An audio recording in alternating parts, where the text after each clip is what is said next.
X-Men. Get it!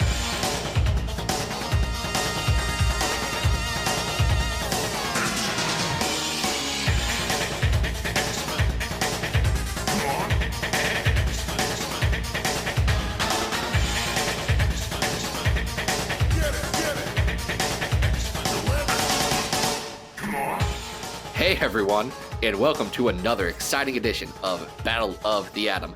This right here is the only podcast on the internet that you can come to have me, Zach Jenkins, and my co-host Adam Reck talk about 3 X-Men stories and decide, in the grand scheme of things, in the multiverse, what's the best, what's the worst, and what's everything in between. Now, I couldn't do this without Adam. So, Adam, how are you today? I am snowed in. We had a bit of a blizzard today. So all of work was closed. I can't get out of my driveway right now. So it's been an interesting day, but I am very glad to be here with you and ready to talk about some pretty cool stories today. Yeah, we got some fun stories to just get right into. And these stories, they come to us thanks to the support of the people on Patreon, specifically the support of Benjamin Mager. I hope I pronounced your name right, Ben, because if not, I'm sorry. There's a lot of letters. Feel bad if also, name wrong. I'm sorry if you don't like being called Ben, but that's what I went with. So we're doing that. And thank you, Ben. Yeah. Oh, yes. Also, thank you. I'm sorry. Now, Benny here, Benny boy, Benjamin, he suggested a story that is infamous, famous, some sort of important, I think. The repercussions of this story are important. It's House of M.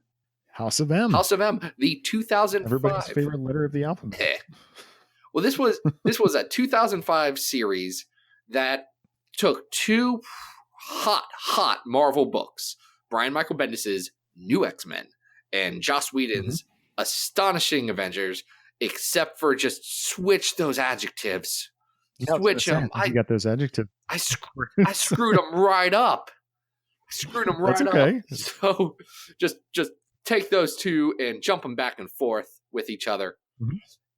Anyway, this was the first event in a very long time as far as true line-wide crossovers. Marvel had stopped doing them in around 2000. They said when what's his name?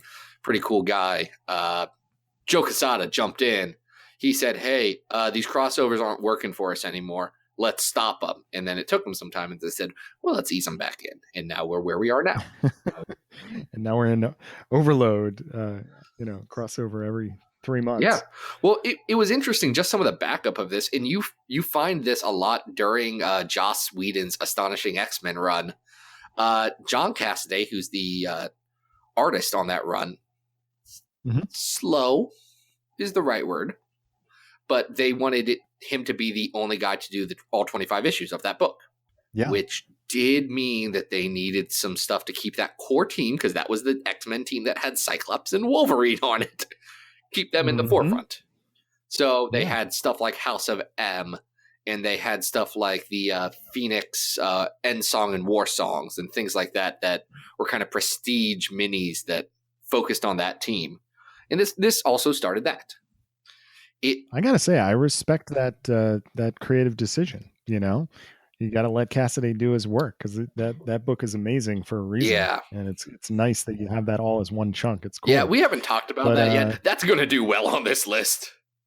There's 4 stories on there. They are all 4 going to be pretty high up. Yeah, but I think you probably need to know more about what was happening in Avengers to know what's going on in House of M than you need to know about what's going on in X-Men. Sure. I mean, with the X-Men stuff, you just need to know that Charles Xavier and Magneto have been hanging out on an island with Polaris. That's about it. Or not Polaris. Wanda Maximoff. Scarlet Witch. His child at the time. Switches every month. Well, actually, depending on the rating. We're going to digress for just 1 second. This is going to be Zach's hot take corner. So I like that. Is this a new segment of the podcast? Zach's hot take corner. It's the hottest new segment in podcasting. Yes. Look, the retcon that Magneto is no longer Scarlet Witch's and Quicksilver's father, is dumb. It's real dumb. It's pretty dumb. That being said, Scarlet Witch and Quicksilver, while they first appeared in X-Men #4, which was the first X-Men comic I ever read, and that's not a joke. It was a reprint. Really? It was one of the 90s early years reprints, but I got it and I liked it. Turns out starting on Jack Kirby's a pretty good way to start. Sure, why not? Even though they first appeared there, they have both been much more heavily associated with the Avengers family. And if it weren't for the fact that Magneto was retconned to be their dad in the 80s, like this isn't that new. That was in the 80s. Mm-hmm. Like no one would even think of them as X-Men characters anymore. Sure. So I get it, but Quicksilver hasn't been really important to the X-Men, except for really in House of M. So we'll tie it back into this right now. Well, hold on. Quicksilver will always have a place on Peter David's X Factor. Yeah, but you know, like that. You like that run more than I do. I do. That run's just not iconic enough to me. But I appreciate the people who like. If that's a touchstone for you, more power to you. It's cool. And here we definitely see the Maximoffs front and center because Scarlet Witch has kind of lost her marbles and is threatening to change our entire reality. Yeah, that happened in the Avengers Disassembled storyline, which I don't know if you read that. Mm-hmm. I read it. No, I've never actually gone back and read it, but I have a general idea of what happens there. It's not bad. Look, Hawkeye dies, right? Hawkeye dies. That's important to this storyline. Which is important to this. Scott Lang, Ant-Man, gets blown up by a zombified Jack of Hearts. Thanks to Chuck Austin for that being in his run. Yeah, there was a hot second, like in 2003, 2004, where Chuck Austin was in charge of the Avengers and the X-Men, and no one knows how. And I think he had Justice League like coming up. It's bizarre. Wow. Yeah. Interesting. Anyway, they die. Vision dies. It was a whole thing because Scarlet Witch's kids got baby hands. It's a look. We're getting off track. We haven't even talked about the artist on House of M. Like we're 8 minutes in here. Yeah. So, I think one of the standouts that makes this so memorable is that Olivier Coipel is the artist on all of the core miniseries issues. And, we are just talking about the miniseries, so we're not going to get into all of the myriad, spin-off stuff that was in the different books. Yeah. But Coipel's stuff here is outstanding. I mean, there's a reason that he is reserved in a lot of ways for these event things, and this works out really well. Yeah, Coipel's art is the highlight of this book. No question about it. He's an artist that I've liked for a very long time. I think he's well known just to be friggin' fabulous. And that shows here. There's some really good panels, really good layouts, good design work, which is something very interesting because while this isn't an alternate reality, it's in an alternate reality that's very grounded, very regular person. Like it's casual. Like the Peter Parker design is something that's interesting. It's 2005 is all get out. Don't get me wrong. He is shaved head, leather jacket. I think he even has an earring. Like he's what a cool guy in 2005 looked like, or what MTV was saying a cool guy in 2005 looked like. But like, well, sure. Like there's a lot of good design work in this. The Magneto Sentinels are good. We should mention that Magneto this is an alternate reality where Magneto is ruling the world and mutants are ruling the world, right? Like that's the theme of this episode. So we should probably squeeze that in here. Right. Spoiler alert. It really does look like either the Avengers or the X-Men are going to come and kill Scarlet Witch. It's assumed that Magneto put Scarlet Witch into altering all of reality. It turns out it was Quicksilver. And, our heroes, with the exception of Wolverine and a couple others, wake up, completely unaware of the fact that now their universe is, Magneto is the Grand Lord of all of America, I guess. I don't know if we get the international boundaries. He runs America. What specifically they did, which is interesting, is that Scarlet Witch made it so that all of her friends, all of the heroes, got what they most desired. They wouldn't screw with the world Because why would they? Because they were happy. They got what made them happy. So you see Peter Parker wake up married to Gwen Stacy. With a kid. You see Kitty Pryde just being able to be a teacher somewhere. You see Colossus getting to just be on his farm in Soviet Russia and just enjoying things. Storm gets to be a queen. The Avengers all get things that the Avengers would like to. But can I tell you a issue I have with this book? Mm-hmm. This is like almost peak Bendis decompression. You get the first issue of this book is set up for, oh no, what's going on with Scarlet Witch? She's going to alter reality. And then it ends on that reality being altered. And I think the last page turn is Peter in bed, and the final panel is him with a picture of him and Gwen married with a family. So you know something's different. Yeah, he goes through sort of a glowing Georgia O'Keeffe vagina, basically. And then ends up with a baby crying. Then I'm sorry, you were saying peak Bendis here. Then issue 2 is literally visiting every character for a page, 2 page, sometimes just a panel to set up, hey, this is a different world, and it beats you over the head with that. And then it has to set up the plot, set up the entire universe of the world of Magneto, set up everyone getting their memories back and deciding they have to fight it, set up their plan to fight it, actually do all the fighting, reveal why Scarlet Witch did all that, and it has to do that by the end of issue 7. So you have 5 issues to make that happen, and you don't get the world building that you really want. I understand it was being done in the spin-off books and everything else, but as a standalone thing of comics, it doesn't work. And then chapter 8, the last one, is just all about the fallout in the real world. I don't know that I agree necessarily. I feel like this has kind of well, I'm going to take this from 2 standpoints. Okay. One is your peak Bendis thing, because I jotted that down too. They put Bendis in control of these line-wide crossovers. They have multiple times. All of them seem to involve some sort of moral conundrum that leads to, in many cases, alternate realities. We see stuff like this happen in, Civil War II, Age of Ultron. When you read storylines that he is in control of, that seems to be the fallback, is that, we've got whatever the moral conflict is that then leads to, wish fulfillment and then fix it. Right. On the other hand, I do think that this has some similarities with something like, if we go back to the 90s and look at Infinity Gauntlet, and maybe this is just, from being kind of like in that era and trained by that kind of a story. But Infinity Gauntlet was interesting because it came out of one book, came out of Silver Surfer. It was a standalone, but then there were also crossovers happening in the individual monthly books. And it's really, I think, the first example of how that happened. And I think that's the model that we're looking at here. You've got the conflict set up nice and early, and then the resolution does have to happen fairly quickly. I think in Infinity Gauntlet, it happens in 6 issues. So you get the crisis and the wrap up in a very, very quick way.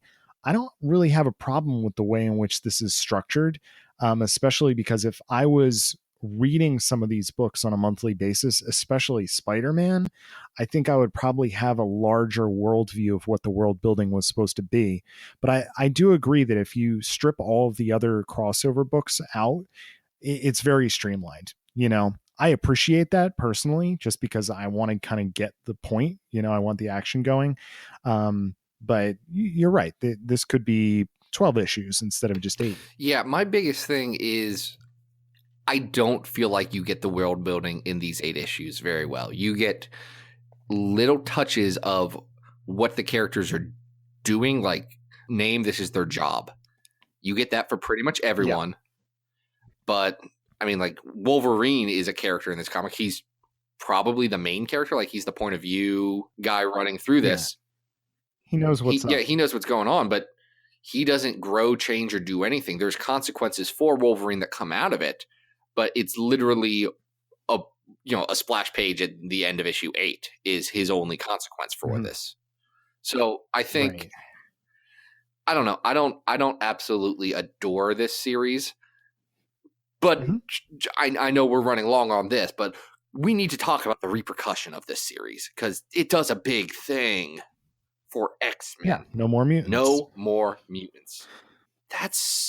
That defined the books for years and years. We only got it back after Avengers versus X-Men in 2012. Yeah, I'm glad you mentioned that because in revisiting this, I kind of forgot that No More Mutants isn't the catalyst of this story. It's the resolution of this story when they finally catch up to Scarlet Witch. And I was like, oh, right. That's what this story is. It's an alternate reality story. So you're absolutely right that this does have a huge impact on, on continuity as we go forward. And I think one of the parts of this that is an issue to me, the concept no more mutants, the repercussions of this story are infinitely more fascinating than House of M as a alternate reality wish fulfillment planet. Like, yeah, I agree. No More Mutants is controversial, but it also gave the X line a very specific direction that has frankly been missing since then. Like it gave everything moving in. Hey guys, there's no more mutants. We got to figure this out. Where I think only like the Bendis era had a little bit of direction, but that was just more because he was running both flagship books. And they tried to replicate some of that with the post Secret Wars Terrigen Mist crisis. I think that was a little too similar, but pretty flat. It felt flat. I did like that all of the books in the line were moving in the same direction, though. Like, they all had different tones. They all had different feels to them. But there was a common thread of, this is what X-Men is doing right now as a concept. So I think that's nice. Yeah. Did you have anything else you wanted to add to House of M? Because we talked about this a lot longer than I thought we would. Yeah. Just one last note. Layla Miller knows stuff. I believe this is her first appearance. Yeah, and she is friggin' nothing in this book.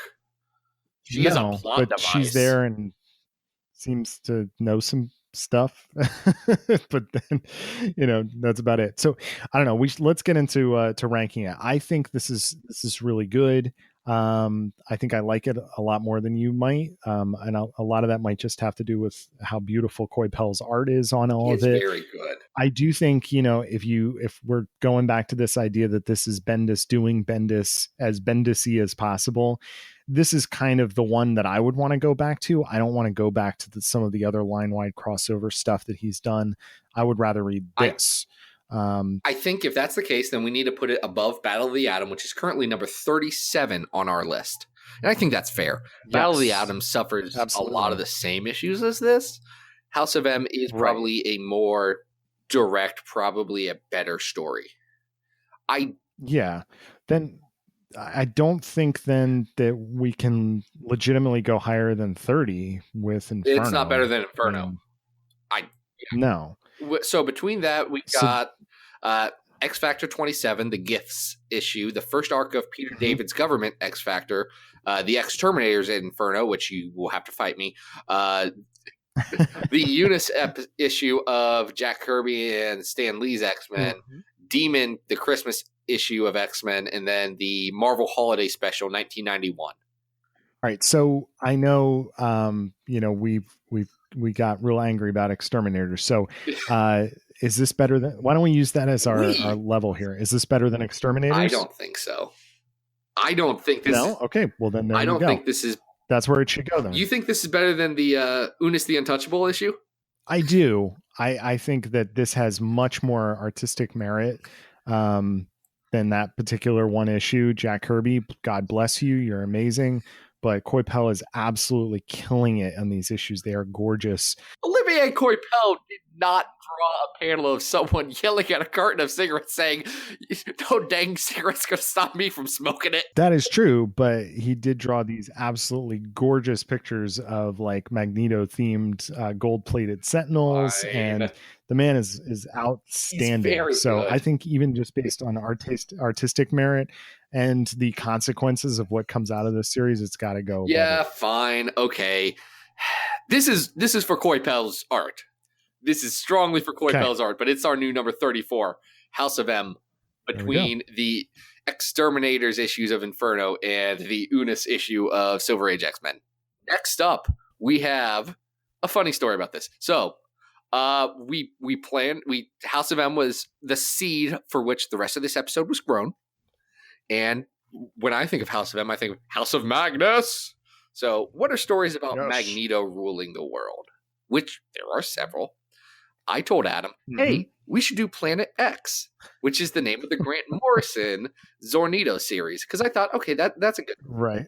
It's also the name of the planet in Uncanny Avengers Volume 4, Avenge the Earth, which is Uncanny Avengers 18 through 22, where Magneto also helps run a planet of mutants. That's true. I said, so we're not completely off brand here. I said, okay, that's fine. We'll do that one then. And in fairness, this also has like an alternate reality type spin to it. So it's oddly very in line with it. Yes. Though we've kind of stumbled onto it by accident. So, Avenge the Earth is. Do you want to intro your take on Uncanny Avengers by Remender? Remender and this arc by Daniel Acuna, who is also awesome, Friggin gorgeous, such good art. This is a good art episode. So can people please pay Acuna more money to make more stuff, because I love it. I love when he works. I want him to do more things. Yes, this is how I feel about Uncanny Avengers as a book. It's a quote from someone who's important to me, Nick Miller from the TV series New Girl. And he says, I know this isn't going to end well, but the whole middle part is going to be awesome. And that's Uncanny Avengers.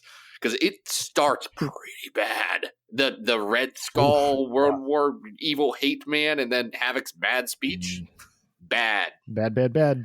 Axis? Bad. Ooh, even worse. That does not end well. That will go low on this list. Oh my god. Please tell me we don't have to do that. Oh, we're going to have to do Axis.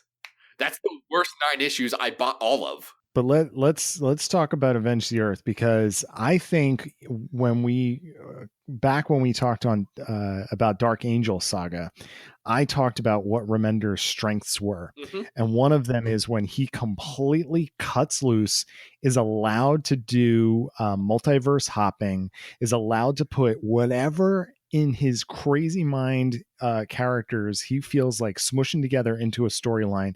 Let him do time travel, let him do alternate realities. And I gotta say, Avenge the Earth is one of my all-time favorites. I love this story. It has almost nothing to do, like, it still fits into the other arcs of what he was doing with Uncanny Avengers, but as a standalone story, it is so insane, and it's everything I love about comics. Well, it fixes everything that went wrong in Uncanny Avengers. It's a time travel story and an alternate reality story, yet all still fitting very neatly into continuity. And it's a sequel to Dark Angel Saga. The whole middle part of his run that's awesome is just a sequel to Dark Angel Saga.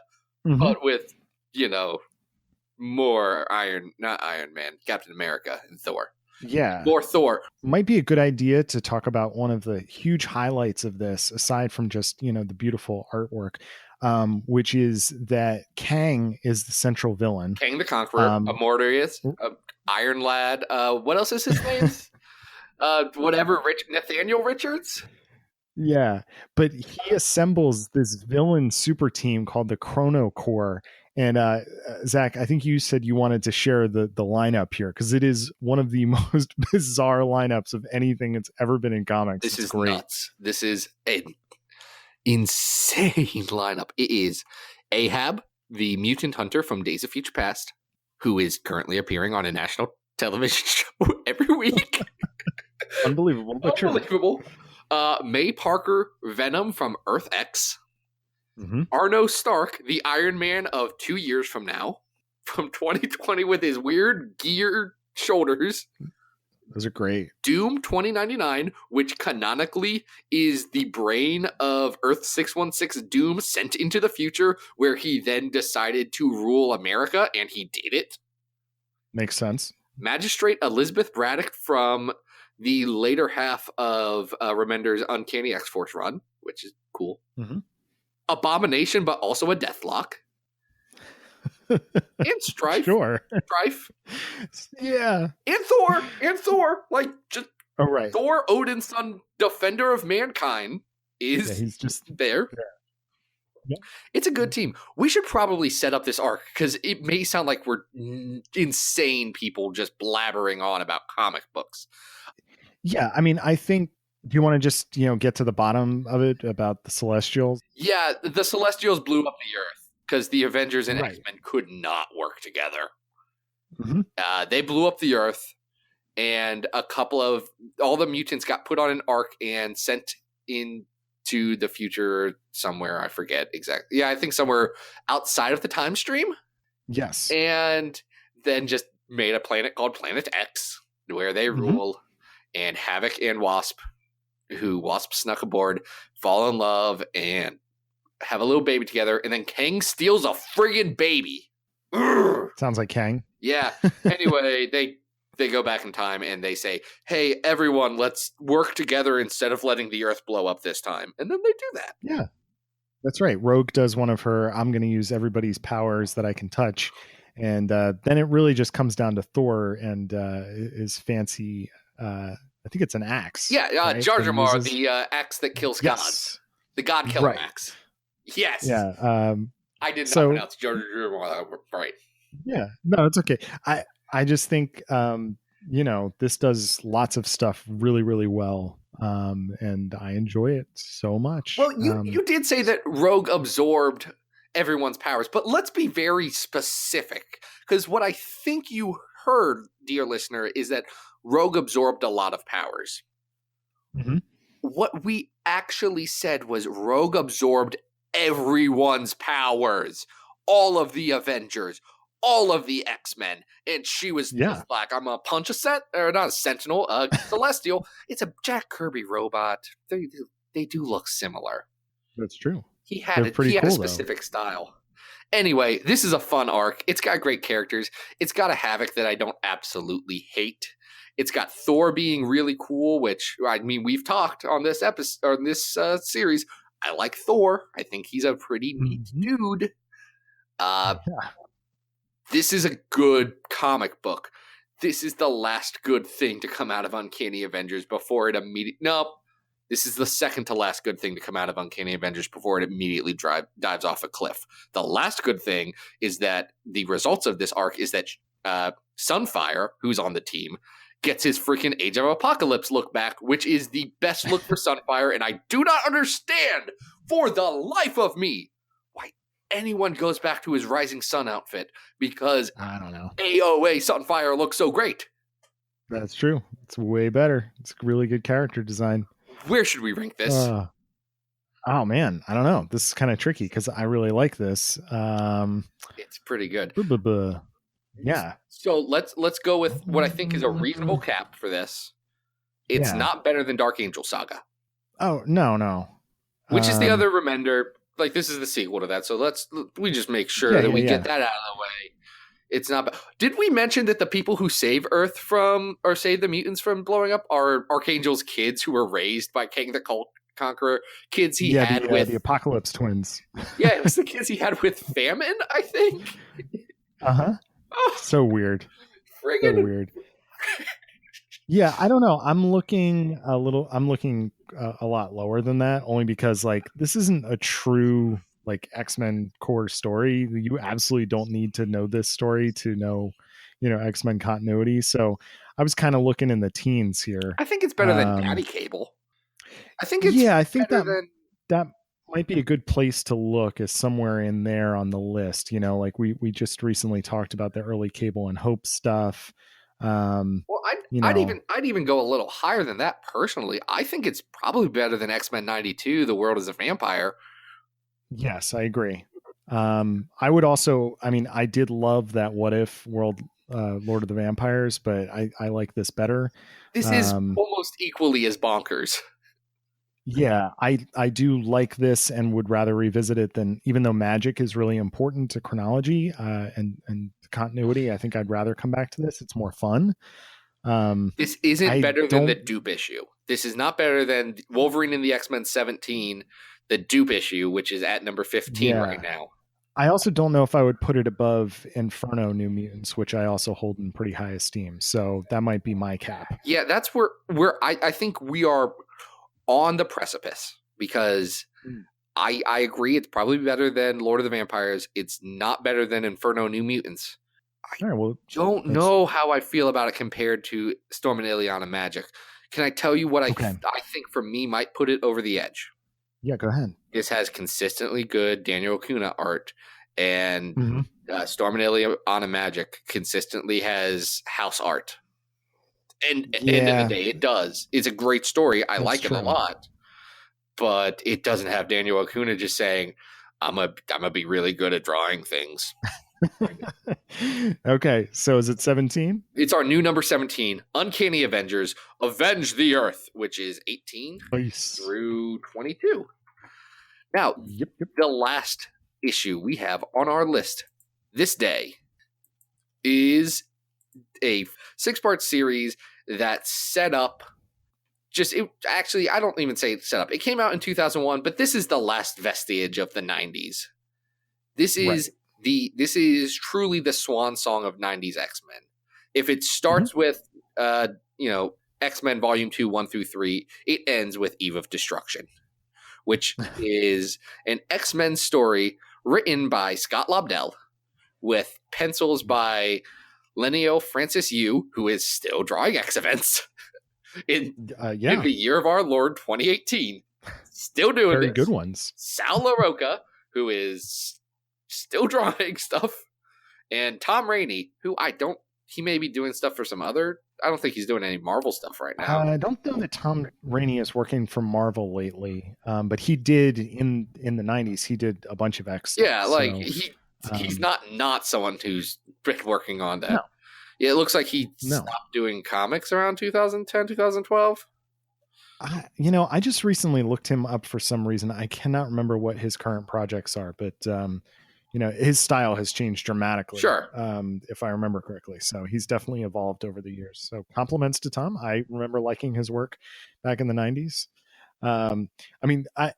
You mentioned this story in a previous episode when you went off on a little side bar. The first appearance of Zach's Hot Take Corner. So, Eve of Destruction is this was new to me. This is part of my continuity hole. Wait, you hadn't read the last thing to be released before the X-Men were good again? No, and I think that's one of the reasons why, is because I don't know that people were paying as much attention, and to know what comes immediately after that, after what it is that I'm about to describe, it is staggering to read this story knowing that the very next storyline is E for Extinction. Because this is not good by any stretch of the imagination. No. The basic premise of these 6 issues is that Magneto has gone full tilt dictator, has taken over Genosha. He has made human sapiens basically turn into, illegal rebel fighters. The X-Men are diminished to basically nothing. There's like 3 members. So Jean has to put together the most ragtag band of all new, all different that she can find. So it's all new characters with the exception of, I believe, Frenzy. And North Star. I apologize. North Star is also on there. But these characters are yikes. Like, we were just talking about how awesome the Kang Chrono Core lineup is. Like, this could not be more bland and awful. Just so that they can go kind of like confront Magneto in a parking lot. He has it feels like that. I know that the stakes are supposed to be much higher. He has crucified, quote unquote. He's kind of chained Professor X to a cross. Not sure what the symbolism is supposed to be there, but then this ragtag band of X-Men plus Scott and Wolvie underground in the sewer system are going to like take him out, and it's very anticlimactic. Nothing really happens. Well, hold on, because that's Scott and Wolverine in there. I think that's a U issue. It's my favorite page of the whole thing, where they're talking about how Scott has come back a little bit different from being possessed by Apocalypse, which I do like that is a running thing even before Morrison takes it on. Yes, but they make a joke about how they're about to jump. The two of them fight the entire army of Genosha, and there's a beat. Yep. And Wolverine's like, just kidding. I was just joking, Scott. I don't want to do this. Is something seriously wrong with you? Because you seemed okay with this idea. Yeah, if you're going to go back and read any of these issues, that's the one you should go back to because it's well written, and it's a really fun dynamic between the two of them as they're kind of doing their underground plan of attack thing. Also has a nice random cameo. I think Scott does this cool thing where he shoots down a sewer pipe and knocks out the Blob in random. And it's like, oh, look, it's Blob and random. It's weird. Random made his name just showing up in backgrounds of the 90s cartoon. Yeah. So good for him. There he is. Just from a writing perspective, I find that Lobdell has gone kind of like, we were talking in our Christmas episode about, Claremont going nuts with exposition. And Lobdell does this on like almost every single issue. The first or the second issue in the arc is Trish Tilby. And it's a full issue of just talking boxes, telling you about what's happening instead of showing you. It's not good. It's the news reporter scenes from The Dark Knight Returns, but a whole issue of them, and it's bad. Yeah. Yeah, those are good as bookends. We see them used really effectively in, like, let's say, Extinction Agenda. With the little talking heads in the boxes. But, and Claremont used to use them too with his little, NPR TV gag. He didn't use a whole issue of them, though. No. And it just does not work. I think early Leinil Yu is really interesting to see. If you fast forward to the work he just did on the pre Secret Wars Avengers stuff, it's so amazing to see the transformation from, in this era, he's much more cartoony. You can see the early stages of what have become the hallmarks of his style, but he's still kind of like working things out. He's obviously very proud of his work. I think an interesting thing on this is that almost every single page that he does is signed somewhere. Is it? Which I find really interesting. Like, he clearly is thinking about the aftermarket of his work. But wow. I will say that there is a really interesting little detour that I loved, that just is like a 2-page thing. Dazzler pops into this story for no reason. She is part of how it wraps up, but there is an exposition part about the X-Babies. There's now X-Baby villains that have taken over the Mojoverse, killed Longshot, and now Dazzler is like, yeah, I don't know how we're going to deal with that. And I don't know, has that ever been followed up on? Because I don't think it has. I think that was sort of a dropped plot point.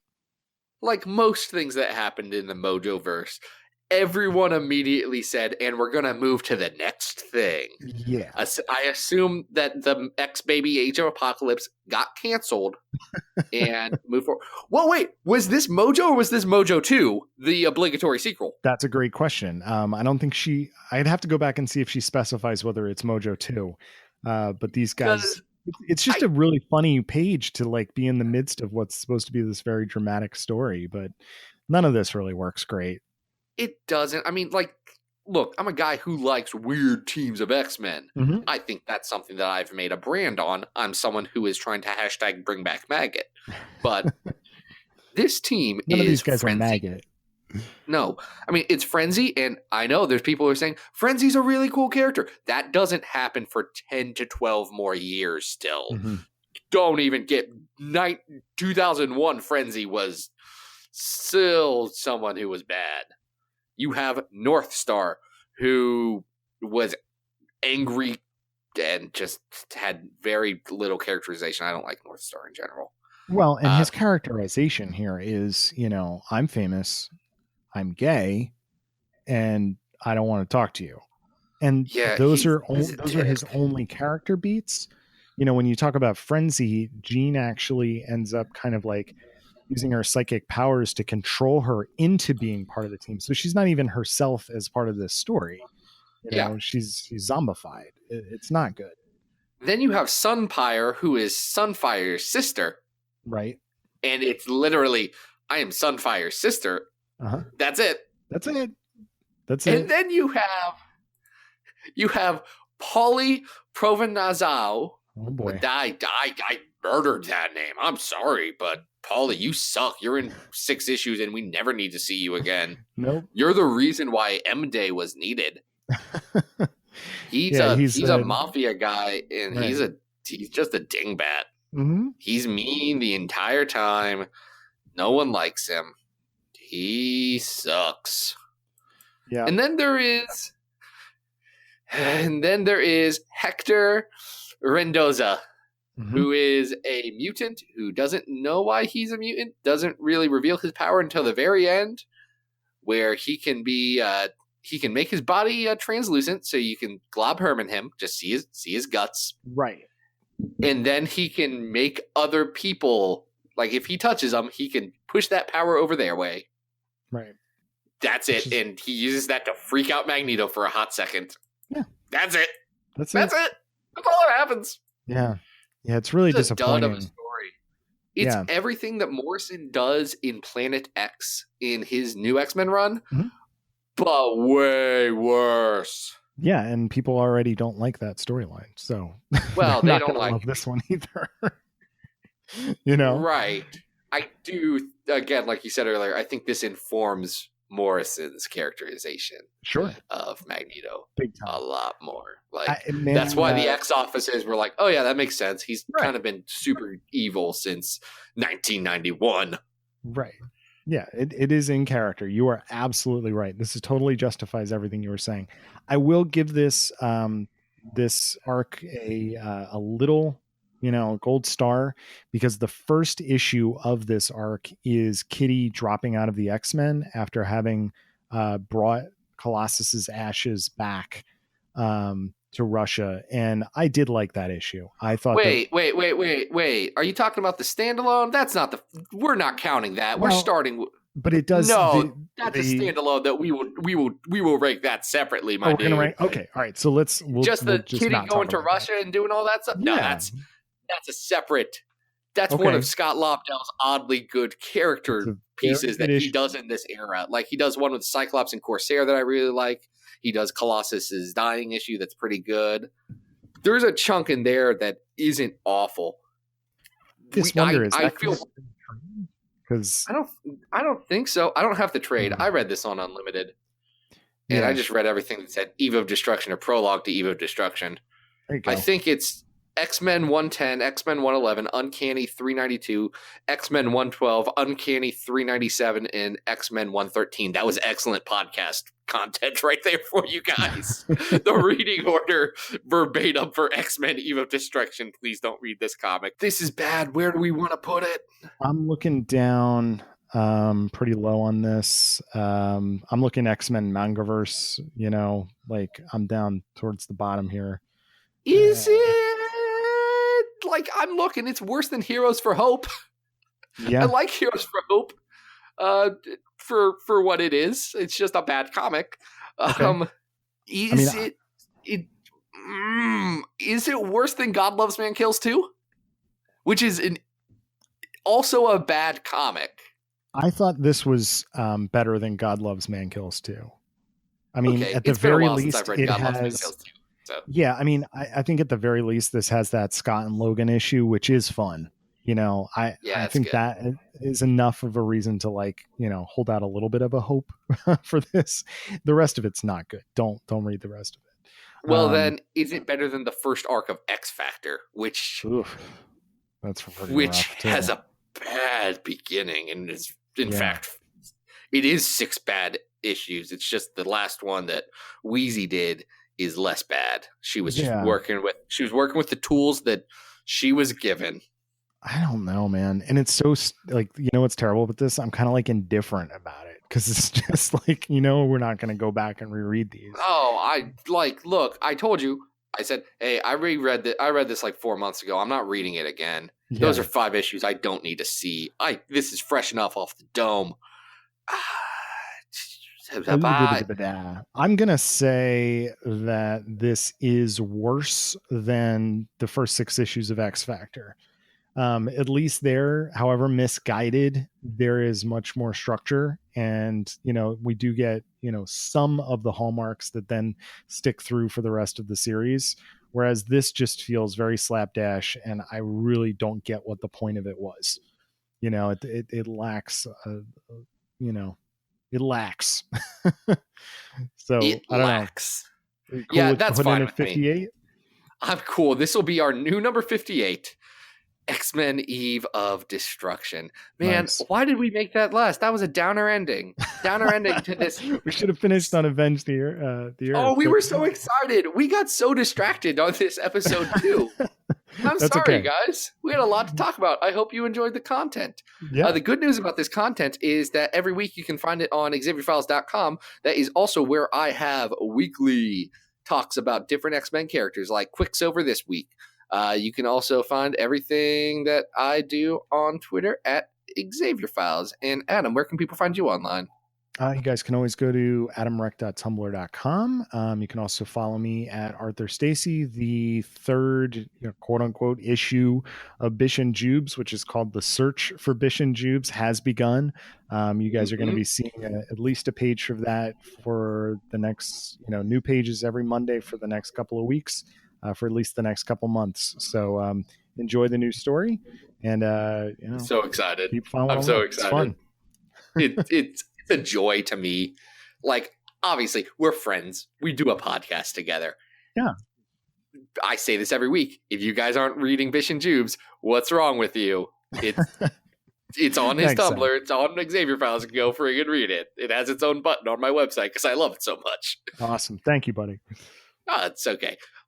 Other thing, patreon.com supports the whole Xavier Files media empire. So if you want to go check that out, it's pretty neat. At the $2 a month level, you can actually get an entire episode built around your suggestion, just like Benny Boy had this week with House of M. So thank you again, Ben. Thanks, Ben. Jump in. I really hope, Ben, I'm sorry, when you listen to this, please don't remove your pledge. I know we just found every way to say Ben. It's okay. You're a very nice person. Yeah, we didn't do that one. Didn't even think about it. We should have.